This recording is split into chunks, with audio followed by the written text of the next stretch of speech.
welcome to Stephan Eats, and in this video we're gonna do some epic Filipino food, but I can't do this without a couple of friends.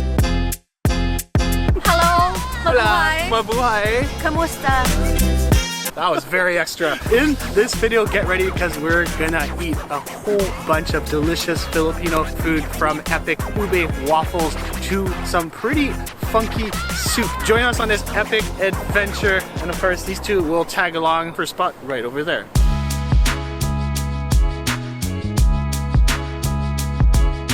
Our first joint today is Liberte Cafe. This place is blending kind of Western influences and Filipino dishes, a lot of breakfast items, and of course a lot of cool Filipino style dishes.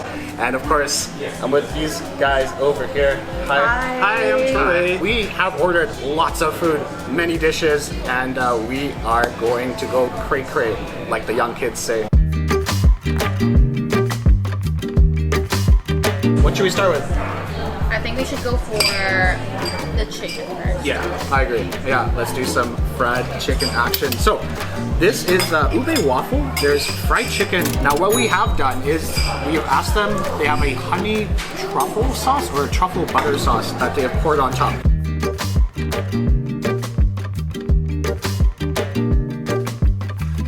It's so good. It's really good. That is really good. The sauce is a great sauce. Yeah, the sauce is sweet. I think it's cool because you get the crunchiness from the ube waffle and then the extra crunchiness. And the ube waffle is very fluffy too. I like the hint of garlic. The crunch is like perfect enough with the sauce. Explain to me really what is tocino's? Basically cured meat. They overnight marinated with like certain spices and then food coloring specifically. I think for this one, since it's more on the orange side, it's actually annatto seed. But for typical mass-produced tocino, they use red food coloring specifically. I was not expecting that much from this guy here, but that good. I could use him for a Filipino food tour in the Philippines. I'm telling you. What do you guys think? I'm the one. Okay, I don't know if he's the one, but I am the one. Now this one, on the other hand, I don't know any food, but I'm here to eat. she'll still get me views without saying it. That's true.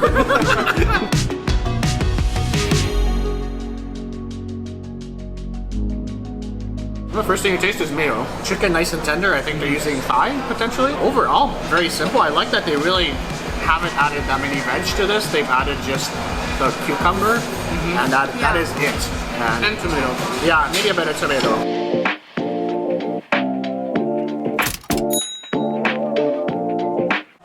Okay, this one's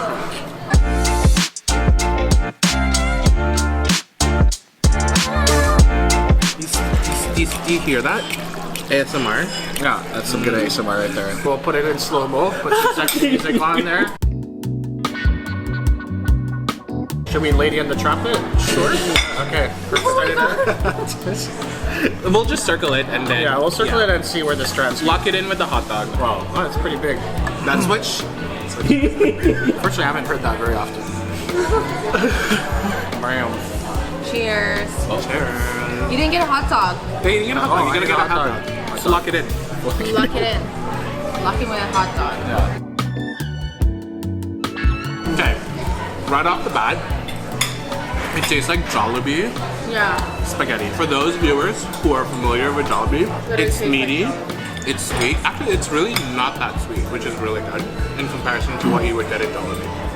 I will say, like, as a quarter Italian person, it is very sweet. It's really not up my alley. And it is like, it almost tastes like that kind of cafeteria spaghetti that you used to get like in a mediocre elementary school. However, The disrespect. I will say for what it is, and compared to Jollibee, this one is better. And at least they haven't cooked the shit out of the pasta, which is Oh, yes. very respectable. Yeah. Because some Filipino spaghettis, they can mash it really mash Yeah. that pasta. They can make it Really? very soft. So at least they've kept it fairly authentic. If deep inside you are a 3-year-old child, this is perfect for you. So Once you develop taste buds, then, you know, maybe you can graduate get now. real, yeah, you get some real pasta. Okay, enough disrespect. Honestly, I still enjoy it. I will probably just bring it home and douse it with a bunch of hot sauce.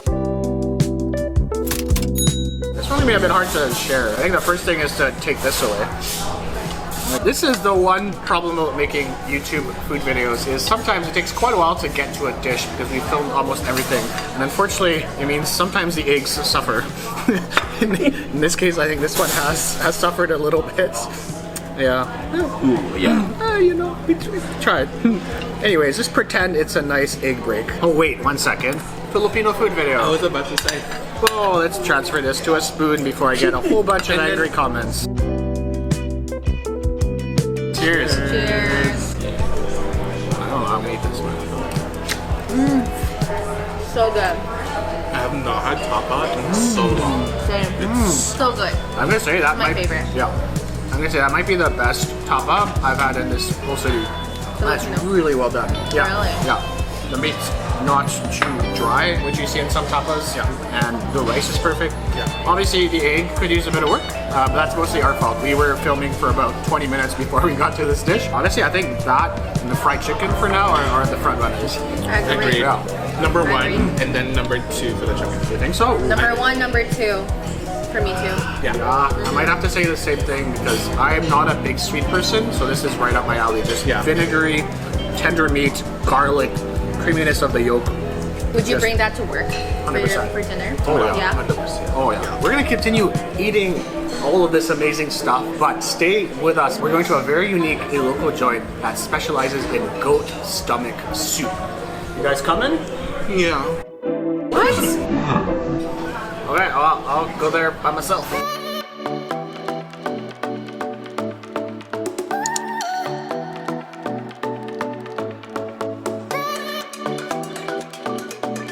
Next spot, and this one has some insanely unique dishes. This place specializes in a lot of goat specialties from the Ilocos region, which is a region north of Manila, a fairly big region, and they have some pretty funky stuff, and here we go, quite a spread. Lots of it is goat based, and this is something you really can't find much of in Vancouver. And of course, just because it's one of my favorite dishes, bagnette. It's here and it looks delicious. The radiating heat from the pork, you can feel it on my hands, almost like a pork bonfire. Loving it. Okay, but before we dig into this bagnette, I think we should go into some of these soups. Let's start off with the mild stuff, and we'll work our way up to to the other cool items. So the first one that's really cool is caldereta. Now caldereta by itself, a dish that's very, very popular, but goat caldereta, really not that common a sight. And this will also be my first time trying it. Disclaimer, we have pre-tried some of these because she literally made us try every single dish, and this was highly approved. This is delicious, but I will have no problem eating this again. So just giant piece of goat. Of course, that kind of tomato thick sauce, and then just put it on. Oh, you know what? I'm gonna kind of prep the rice for what's about to come. And I'm gonna make kind of like a little crater, almost like a delicious goat volcano. That's great. There's a bit of spiciness. It's very, very slight hint of spiciness in the beginning, and then tomatoey, sweet, and then that goat. A little bit of chew still, but still fairly tender. As soon as you bite into it, it disintegrates. Okay, let's dip it a little bit more into here. Ooh, yes. And honestly, the flavor of that caldereta is so complex, and they've added lots of extra flavor to this one. I'm in love with that one. That's pretty ridiculously good. Next one, and this is also so unique. This is goat kilawin. So it's almost like a sisig, except they're using goat skin. And I don't think it's fried. I think it's mostly boiled goat parts. And what's really cool is they're using, I think, skin that is grilled. So it's goat skin that is grilled and then added to a salad. It's almost like a sisig salad, but boiled and no vegetables. So that's a good salad in my books. Oh yeah. Wow. It's just texturally really cool because you get different parts of the goat. The skin is kind of cool because you get a little bit of gelatinousness. What I love is just the acidity, a little bit of the spiciness, the crunch from the onions, all those textures from the goat parts. This guy here is the Uh-oh. I'm gonna have to ask her. Goat sinam palukan. So this is almost like a sinigang, except obviously you're using, once again, the goat parts. This looks like potentially it's goat foot. This soup is also made from tamarind. So literally just mostly a tamarind soup with a bunch of goat feet. And look how soft those goat feet look. It's like a more interesting chicken wing. Well, it's almost like you're eating goat jello. Bit of the soup. Sour, mostly sour. Yeah, sour, and the feet are actually really well done. You can tell the goat foot has been simmered for a very long time because look how freaking tender that is. Like literally, look at that. Just boop. Comes off the bone. Right off the bone, and if you're lucky, which in this case I'm not, but you might even get some bone marrow. Now we're getting into the serious stuff, and this is the dish I came here for originally. This is called a papaitan, and what this is literally a goat innards soup. If that doesn't sound appetizing enough, there's one extra ingredient in here that makes the soup what it is, and it is goat bile. So yes, this one will have the bitterness from the goat bile, a whole bunch of goat innards, and this is really something you cannot find anywhere else in Vancouver. I have literally creeped every single Filipino menu in this whole city, and it comes nothing close to having this dish. So really cool that they have this, and honestly big props to the kitchen here for even making this, because I don't think there are many people that are actively going out of their way to try this soup. Bile, in my opinion, is something that is very unique, and it's actually something I've never tried. Something I wanted to go to Laos and Thailand to try, but now I get a little bit of a preview before I head over there. Whoa. Okay. Now, just for the full experience, you need to try just a bunch of this broth. I'm gonna say, I'm very happy they didn't go overboard on the bile, because that is fairly bitter. There's a bit of graininess, but then what's really cool though, and what really saves the soup for me, is the fact that all the innards are just really nicely cooked. Honestly, without the bile, it would be just a pretty nice goaty soup, but that bile adds some extra funk, and yeah, that'll freshen your breath. Overall, I mean, it's so freaking unique, and if you're an adventurous foodie, it's something that has to be on your list. You have to try bile once in your life, and I'm happy I did here. And yeah, one more bite. That's just literally every single living organ of the goat. Well, not living, it's dead, but organ of the goat. Whoa, yeah, that'll wake you up. And of course, last dish, bam, bagnet. I've actually heard really good things about their bagnet, and bagnet pretty much is like chicharron. It's pork belly, big pieces of pork belly that they then chop into pieces, and of course you can have your vinegar with it, sweet and sour sauce.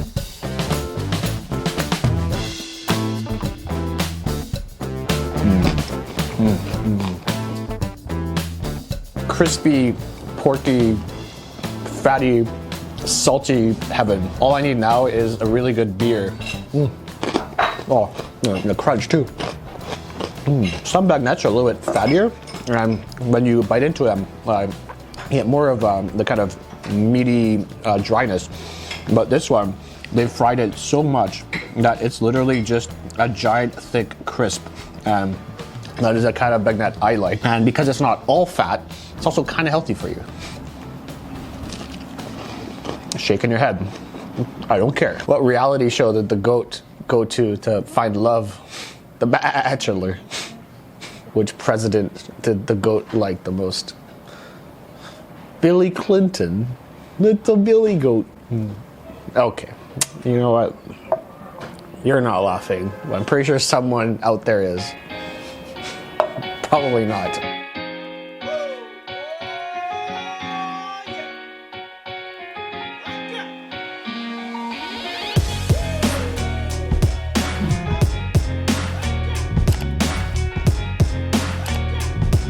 We have quite a spread of dessert here, and they have some pretty unique items that I haven't tried before.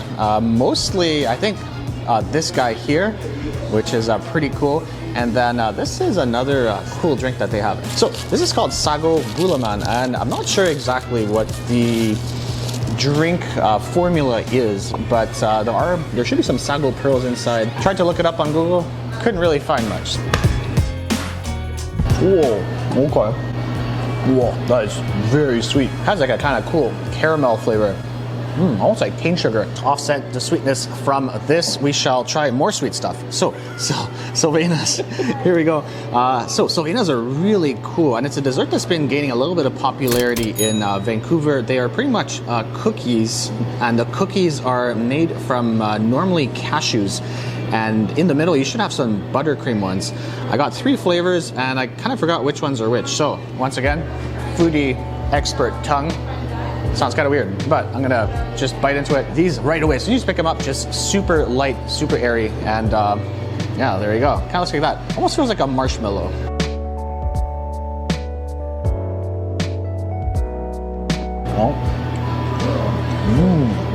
Oh, okay, that's great. I think that's the original one. A little bit of vanilla flavor. It is almost like a marshmallow texture on the outside, a little bit of nuttiness, and then the inside buttercream that just literally melts in your mouth right away. Pandan flavor.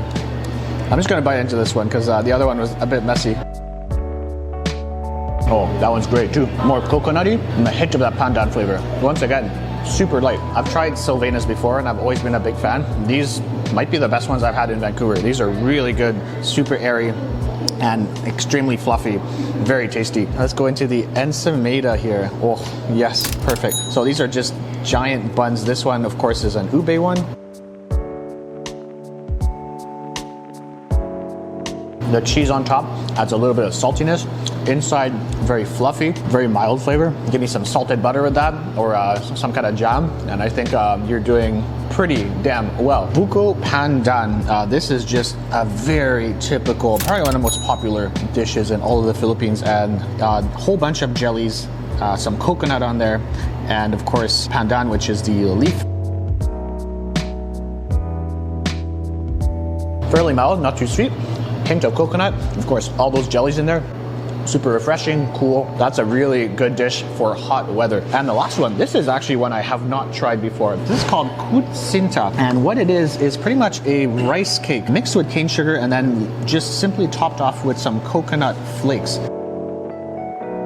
Oh, very neutral actually. So they're just a rice cake, very small hint of sweet. And then, yeah, just a little bit of coconut at the end. Very simple dish. The one thing you do have to know too is cane sugar is definitely less sweet than your normal sugar. So when you're adding cane sugar to anything, you're gonna get a hint of sweetness, but not too much. So I do actually quite enjoy this one. Overall, cool little spot. It is not inside the plaza, so don't go wasting your time trying to find this spot snaking around level 1 and 2. Just come right outside, right next to the SkyTrain station. It's right there. And yeah, some really unique Filipino desserts, very tasty. One more spot. Let's go there now. Special effects come in too. Maybe I'll just do like hide. I'll be like...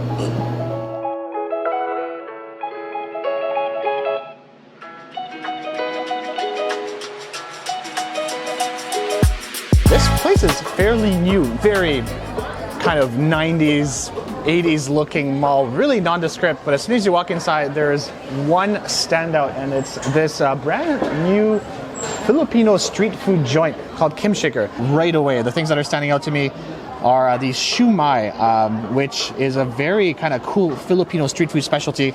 Of course, got your barbecue skewers.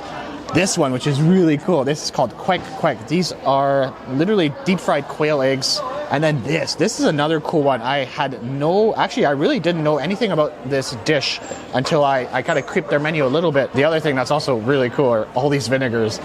Look at how much vinegar they've given us. What a beauty. Okay, I think I'll do shumai first. So, I guess the next question is, how do we eat these shumais? What, by hand? Why not? There you go.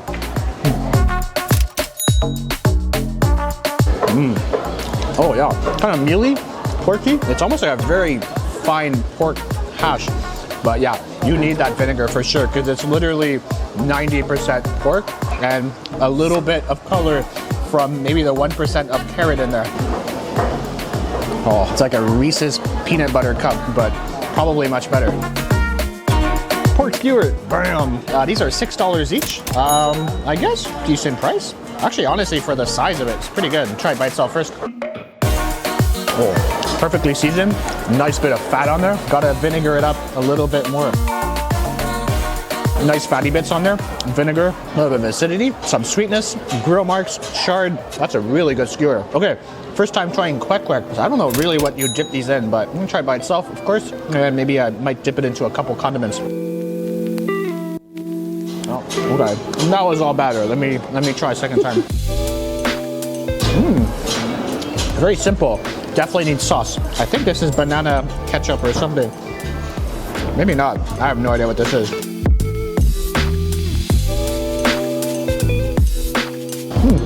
It's sweet. I don't know. I think I might go for vinegar again. Just a little bit of vinegar. Needs a bit more.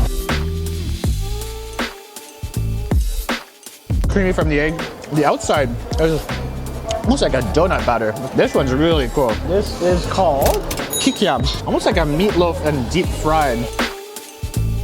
Oh, it's almost like a fish cake. I think there might be like egg inside too, but very bouncy, fish cakey, and then maybe some meat mixed in. I think I know what I need to do right now.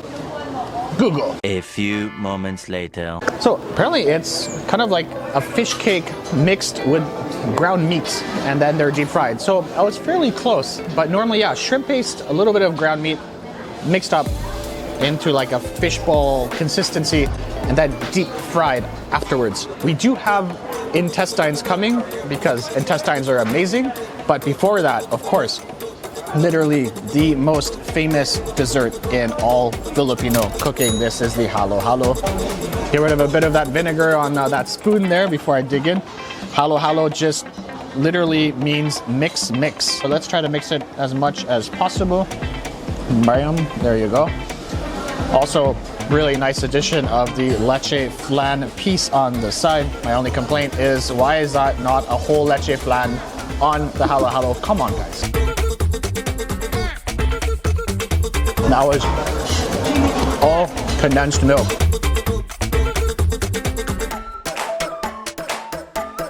Super icy, refreshing, milky flavor. Yeah, that's pretty good. Okay, I think we have some intestines coming up. As much as this is all really cool, come on, we all know why. Oh God, okay, whoopsie daisy. Okay, another, okay. I don't know if this is how they actually serve it in the Philippines, but this is very dangerous stuff here. Tall cup with a skewer leaning sideways. What could go wrong? Isa, one of my favorite Filipino street foods, literally just grilled intestine. And this looks like a beaut. 3 intestines, I think for $10. I mean, if you're in the Philippines, that's probably just insanity, but this is Vancouver, everybody. This is normal now.